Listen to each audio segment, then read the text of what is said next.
Welcome to Dolphin Podcast, where we explore the deep, sometimes uncomfortable truths that make us better humans. Today's episode is about something we all struggle with, often without realizing it: trying to change others. Whether it's a partner, a parent, a friend, a coworker, we all, at some point, believe that someone in our life would be better off if they just changed. We say it with good intentions. If only he were more responsible.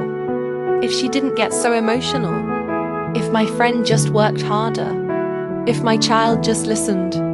But here's the question we'll explore today. What if trying to change others is not only ineffective, but deeply damaging to our relationships and our inner peace?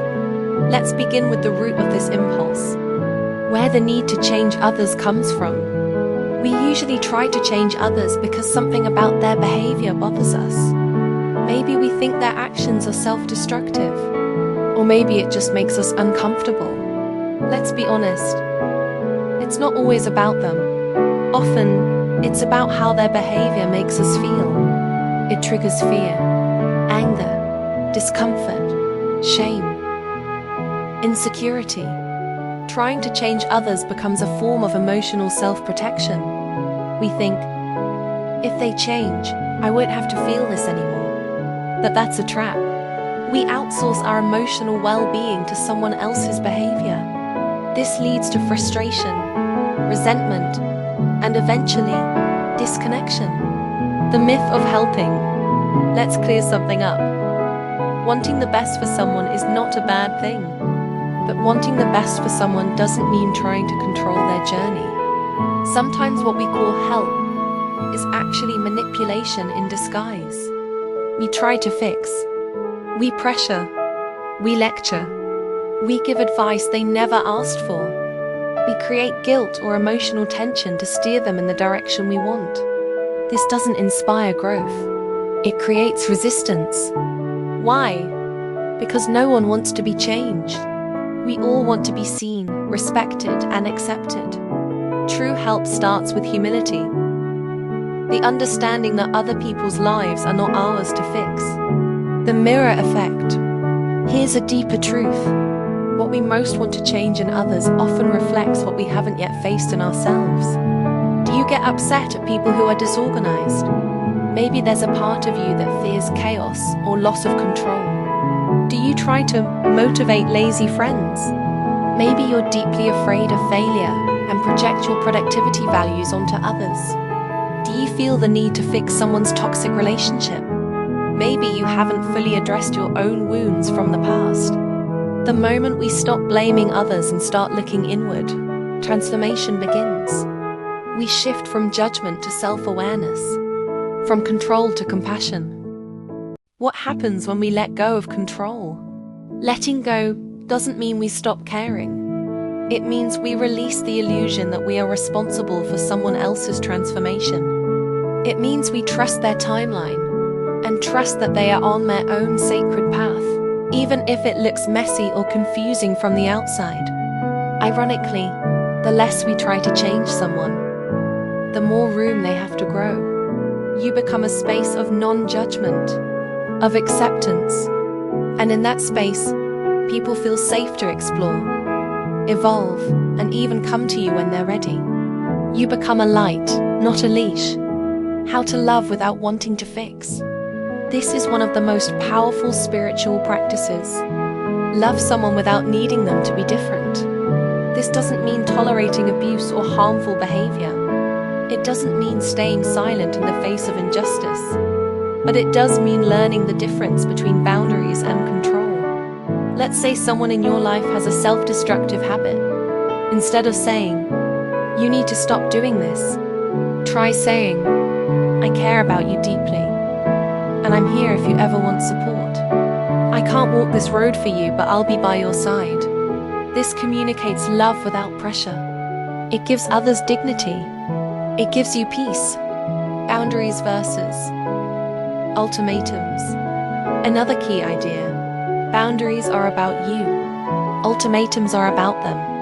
A boundary says, if you do X, I will do Y, not to punish you, but to protect my peace. ultimatum says, "You better change, or I'll punish you with distance or rejection." Healthy relationships require boundaries, but boundaries don't require changing anyone. They just require clarity on what you will and will not accept for yourself. Acceptance is not resignation. Some people hear this and think, so I should just accept bad behavior? No, but there's a difference between accepting a person and accepting a behavior. You can say, I love you, but I cannot be around this behavior.